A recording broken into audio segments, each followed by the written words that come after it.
With just 2 weeks until the imminent release of Spider-Man 2, I've been 1, excited out of my fucking mind, and 2, thinking about how a lot of people have played the first game in Miles Morales, but haven't really played the first game's DLC, The City That Never Sleeps. As a matter of fact, a close buddy of mine who owns the game and has played it multiple times hasn't even touched the DLC.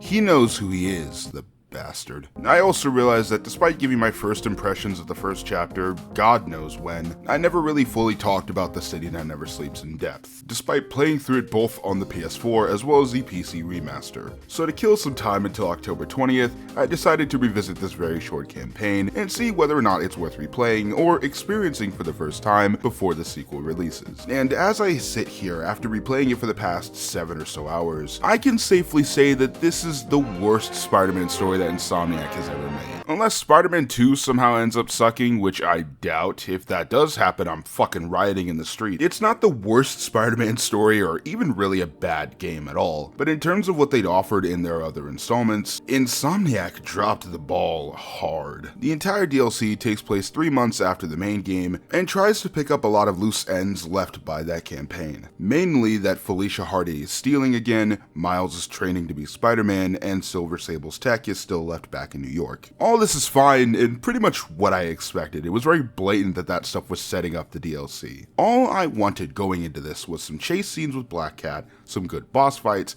and some new suits. And credit where credit's due, I got all of that, and all that stuff is very, very good. But we also got Black Cat lying about her son being kidnapped by Hammerhead for 2 whole hours. This is the caliber of story that we're dealing with today. The DLC was chopped up into 3 pieces and released episodically, so this entire first chapter is centered on Black Cat lying to Peter that her son was kidnapped, fooling him into thinking he's a father while Felicia is able to steal from Hammerhead, obviously. I cannot tell you how frustrated I was as an 18-year-old to buy this chapter for $10 and realize that this is the fucking story that we're dealing with here. As much as an advocate as I am for comic book characters to be able to evolve and grow, and since Spider-Man is someone who has had an especially tumultuous history with having children, you'd think that the idea of Spider-Man having a kid with Black Cat is good, and it is. If this was played straight, it would add an entirely new dynamic. Maybe we'd get to see some superhero, supervillain co-parenting, which sounds fucking amazing. But that's not what that plot point is here for in this game. It's a thinly veiled ploy to get players interested in the main story. It seems to be a running gag in comic book games to make fan-favorite characters into parents only to pull the rug out from under you at the last second. So all while this is happening, MJ and Peter aren't quite getting along because of this information, which makes sense considering the circumstances,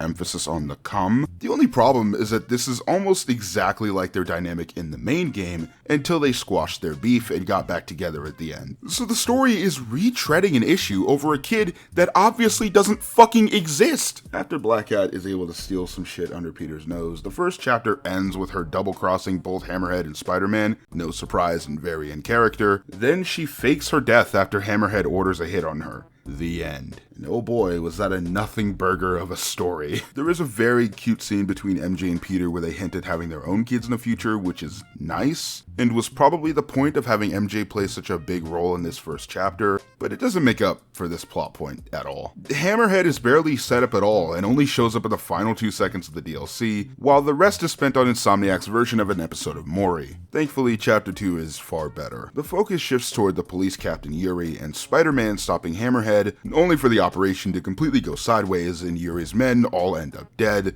leading her down a spiral that ends with her fucking shooting Hammerhead, killing him. Chapter 2 has an immediate tone shift that I liked a lot. The weather is gloomy, the cinematography for the cutscenes is a lot more dramatic, it's just all moodier. Even the imagery of Hammerhead killing police officers by crushing their skulls is kind of insane for a T-rated game. And it's all done to fit the story of watching Spider-Man's friend slowly lose herself. Yuri's slow transformation into Wraith is really interesting, and it's a great final scene to end the second chapter on. But then, of course, she just kind of disappears. There are some crime scenes and phone calls in Chapter 3, but that's all sort of just setting up her appearance in Spider-Man 2, which will probably be more important.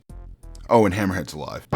Chapter 2 is probably the most well-told story out of the bunch. Of course, there's lots more setup of Miles calling Peter to ask about training, but it does have a clear focus of slowly watching Yuri's sense of morals break as Hammerhead keeps killing her men. There's even some funny moments, like in the middle of a fight, Spider-Man calls the drillers dig boys, and one of the mobsters just asks, "What the hell is wrong with you?" I laughed a little bit too much for that one. Little character stuff like that is always great to see, and it's something that Insomniac does really fucking well with. As much as I like Chapter 2, when putting it alongside Chapter 1, these feel like completely different stories. Despite trying to have some sort of consistent through line about Hammerhead hunting down the Maggia Dons, they all feel inconsistent and have random plot threads that now all have to be tied together. And to be fair, the third chapter tries to do that. It reintroduces Silver Sable into the epilogue, who's on the hunt for Hammerhead, understandably, since he's stealing all her tech. There's some fun shenanigans with her and Spider-Man not getting along, which was great to watch.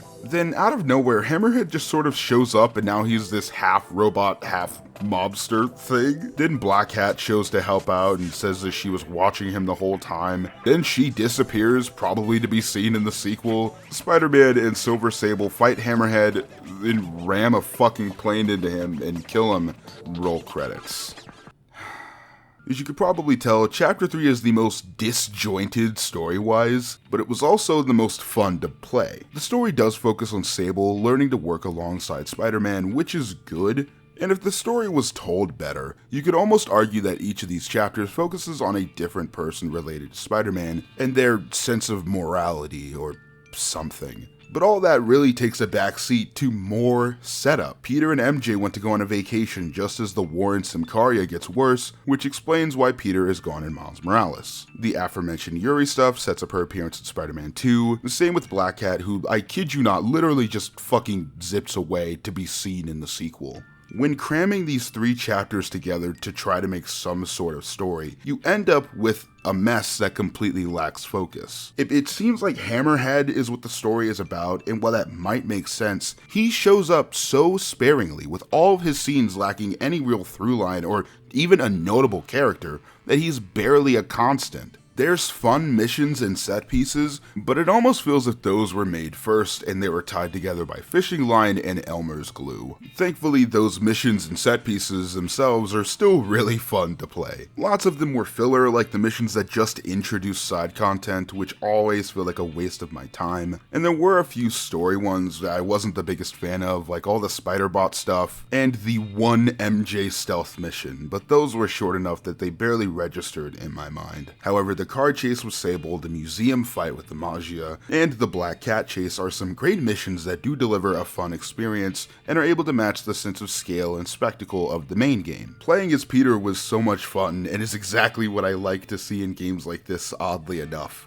Fingers crossed that the sequel has a Peter Parker suit like an Ultimate Spider-Man. I don't care if it doesn't make sense, I want it. The few boss fights that there are in this game were really fun. Sable's and Hammerhead's first fight were my personal favorites. There was also a sizable amount of side content to complete. The unlockable suits are great as always. It was nice to see some fan favorites like the Into the Spider-Verse suit or the Spider Armor Mark 1. These screwball challenges are fun, that's just because they replaced the Taskmaster one, so there's just more of the same. That character gets a lot of flack, including me in the past, but she's meant to be annoying, so I'm not really bothered by it that much.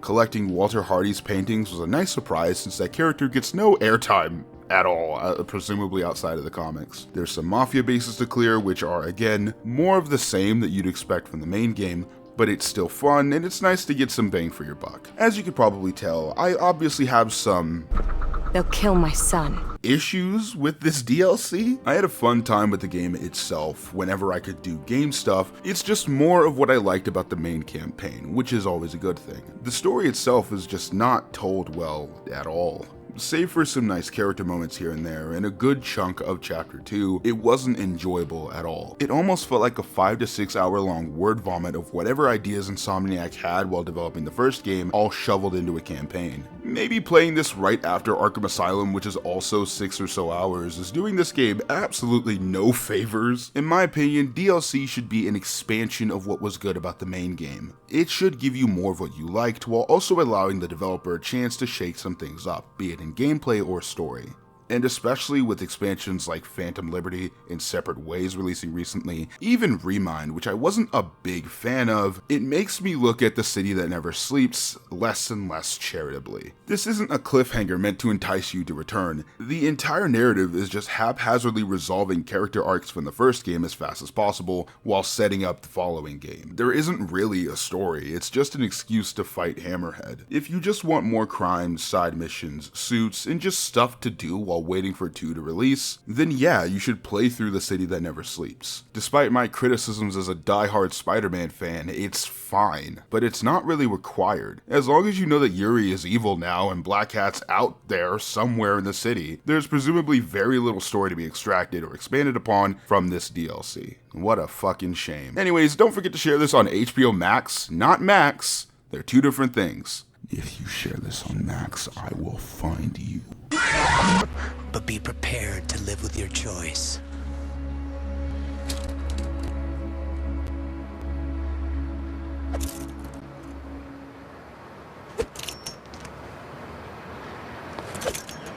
Swing into BK, you can win a Maserati or tons of other prizes. Every game piece can win.